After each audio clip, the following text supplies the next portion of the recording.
Nous avons co-animé la table bâtiment intelligent, construction intelligente et exemplarité dans le cadre des ateliers sur la métropole d'intelligence. Donc voilà, les grands points saillants, ça a été un besoin de rendre l'offre du privé sur les questions de bâtiments intelligents plus lisible à la fois pour les collectivités mais aussi pour les promoteurs, les porteurs de projets en général.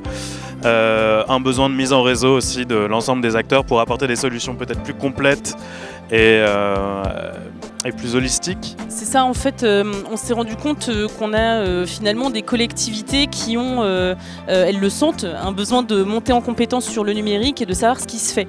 De savoir ce qui se fait pour pouvoir l'intégrer dans leur cahier des charges, pour pouvoir le mettre en œuvre sans avoir à devenir des spécialistes. Et puis on a à côté des startups, ça c'était incroyable. Ces ateliers, c'était comme un mini marketplace, une mini place de marché. Des startups qui disent, bah, vous n'avez qu'à nous ouvrir la porte. Nous, on est capable de créer des bâtiments modulables, interopérables, connectés, évolutifs dans le temps. Il suffit simplement que vous nous fassiez des cahiers des charges un petit peu moins contraignants. Et donc on a ce ping-pong avec des collectivités qui nous disent oui, bah, apprenez-nous à faire ces cahiers des charges-là.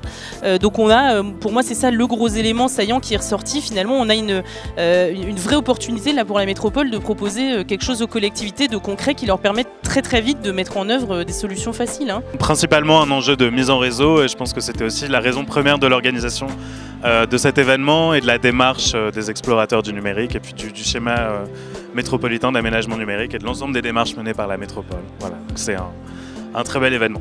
Peut-être dernier point, ça c'était intéressant, on a des collectivités qui nous disent en fait le cadre législatif qui nous permet d'être innovants dans nos marchés, il existe mais on ne sait pas s'en servir.